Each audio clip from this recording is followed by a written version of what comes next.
Donc un projet à cheval entre la cartographie et les systèmes informatiques, OpenStreetMap, appliqué à l'aménagement du territoire. Voilà. Donc, bonjour à tous, nous sommes Adictara, une structure qui a été créée en 2013. Vous m'entendez ? D'accord. Donc c'est une structure qui a été créée en 2013.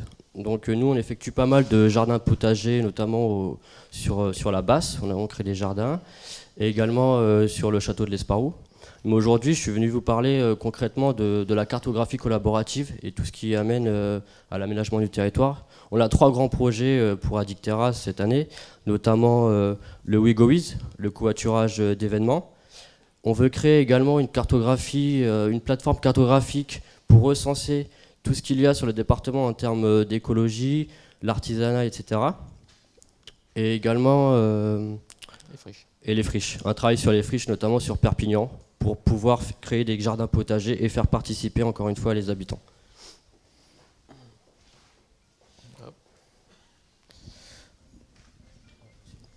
Bon. Donc, la particularité de ces outils, c'est qu'ils sont tous structurés autour de l'open data.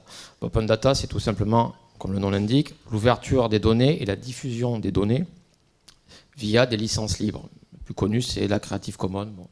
Il existe toute une série de licences en open data. À titre d'information, il n'y a aucun projet émanant de la puissance publique dans le département d'open data. Donc, ce qui signifie que, y compris les documents que les collectivités territoriales doivent vous donner sur simple demande, vous ne les aurez que sous forme papier. Paraît-il que la mairie de Perpignan vous vend des documents qu'ils sont obligés de vous donner gratuitement. Bon. Donc, on a un exemple très concret, pas très loin, qui est donc à l'initiative de la mairie de Montpellier, qui est donc Open Data montpelliernumérique.fr, où la mairie, en partenariat avec un certain nombre d'acteurs informatiques, notamment issus du monde, enfin, de la communauté Linux, a mis en place une plateforme d'open data qui permet de récupérer toute une série de données. Vous avez tout, vous avez la carte des arbres, vous avez les bureaux de vote, vous avez les aménagements de voirie, ainsi de suite. Et c'est développé, enfin, c'est utilisé en partenariat avec toute une série de startups montpelliéraines qui développent des applications soutenues par la mairie de Montpellier, et ces applications sont après vendues sur le marché de façon classique, sachant que ces applications sont majoritairement open source. Donc on a un énorme potentiel dans l'open data de récupération de données qui sont généralement créées par les simples citoyens, c'est aussi quelque chose qu'il faut savoir, et qui sont utilisées donc par les collectivités territoriales, remises à disposition par toute une série de formats de fichiers sous des licences libres, réutilisables par les citoyens, soit à titre personnel, soit à titre commercial, si vous décidez de monter une entreprise qui va diffuser ces données. Donc, et une grande partie de ces données, donc dans le cadre d'Adictera, sont des données à caractère géographique, de manière à pouvoir faire de l'analyse géographique. Christian parlait des PLU, les plans locaux d'urbanisme. Allez voir votre mairie et essayez de récupérer le PLU sous une forme que vous êtes capable de comprendre. Vous allez voir. Donc le monsieur d'avant nous parlait également de la participation. Et c'est vrai que par rapport à l'habitat, il est très très important également de cartographier par exemple tout ce qui est en lien avec le recyclage des déchets. Par exemple pour l'habitat, je ne sais pas, des planches, des parpaings. On peut cartographier des habitats, s'il reste des parpaings, on peut cartographier pour qu'un autre individu puisse récupérer ses biens. Et donc ça peut permettre le recyclage et de ne pas jeter ensuite tous les déchets liés au renouvellement. Et également garder un chantier propre, ce qui je pense est assez utile. Exactement. Et non seulement par rapport au recyclage des déchets, mais aussi par rapport aux élus en fait, par rapport aux décisions, parce qu'on peut cartographier de manière beaucoup plus rapide par rapport au SIG ou Google Maps, puisque on va pouvoir, par exemple, l'habitat, les parcelles, on va pouvoir cartographier de manière plus rapide. parce qu'il y a plus de personnes qui vont cartographier. Et c'est ça l'outil, dans la mesure où il est important, il est intéressant.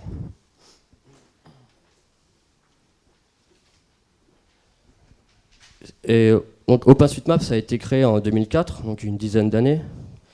C'est un ingénieur anglais, il me semble, qui l'a créé. Et c'est comme le Wikipédia cartographique, parce que c'est une base de données en fait, géographique, et tout le monde peut participer à ce projet. On a 2 exemples ici, et je vous invite à aller les voir. C'est un travail assez conséquent, et c'est cela que nous souhaitons faire sur le département des Pyrénées-Orientales. Le pays de Rennes l'a fait sur l'agglomération, donc il y a Rennes et Vitré. Et Saclay, c'est dans la région parisienne, donc c'est des petits territoires. Nous, ça serait vraiment globalement sur le territoire des Pyrénées-Orientales. Et donc c'est une base de données géographique, et on souhaite mettre en place cela courant 2015-2016.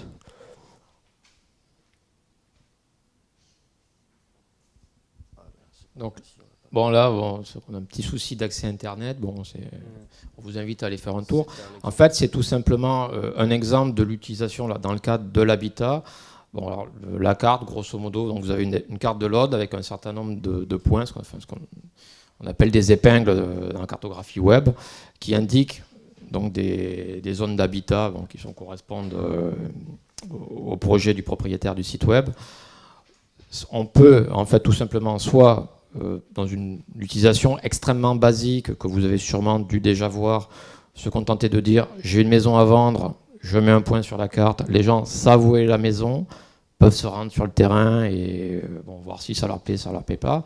Soit avoir des analyses plus complexes, donc délimiter une zone. Donc par exemple pour un lotisseur, il va délimiter la zone de l'intégralité de son lotissement, vu qu'au tout début de la phase de création d'un lotissement, notamment pour les enquêtes de concertation, on ne connaît pas forcément exactement les zones où l'investissement va avoir lieu. On ne connaît pas les limites, on ne sait pas de quel côté, on ne connaît pas les parcelles, ainsi de suite. Avec une simple carte où on a dessiné la zone, une personne qui va sur le terrain voit la zone et donc peut répondre à la concertation.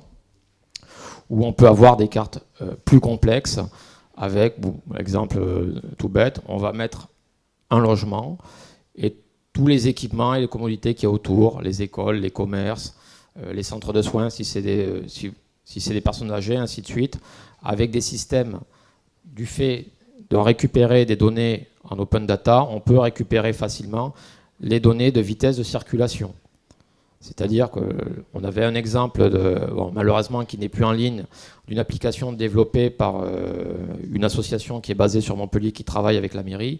Ils ont développé un comparateur de circulation, c'est-à-dire quand vous êtes sur Montpellier, quel que soit le point où vous êtes sur Montpellier et le point où vous voulez aller sur Montpellier, le système vous disait combien de temps il vous faut, donc à pied, à vélo, en voiture, en bus, avec un système de cartes en couleur de manière à déterminer les zones.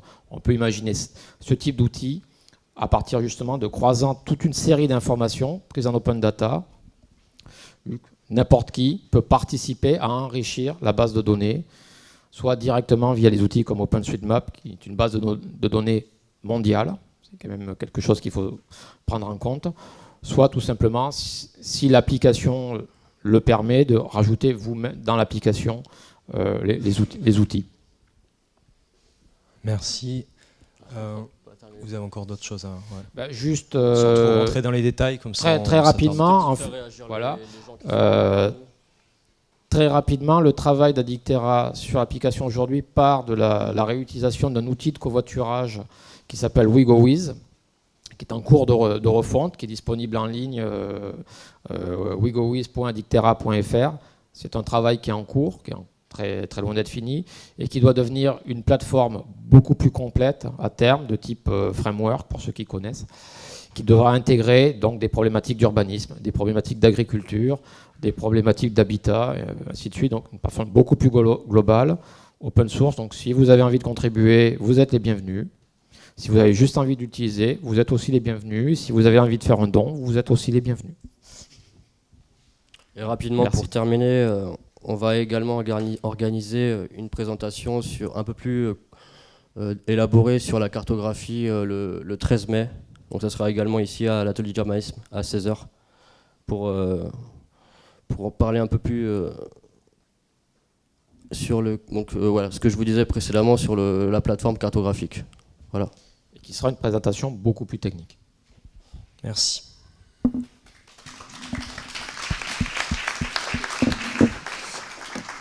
Un projet donc open source qui représente combien d'utilisateurs à peu près en moyenne? Alors là, pour l'instant, le projet, on n'a pas trop d'utilisateurs. On a un certain nombre d'utilisateurs au Pays Basque avec une association qui organise des événements sportifs. Parce qu'on est en partenariat avec eux et pour l'instant, on développe à leur demande. On a actuellement, sur le mois de mars, on a 25 à 30 utilisateurs liés à des événements spécifiques qui sont cartographiés. Ça monte petit à petit. Voilà. Ok, merci.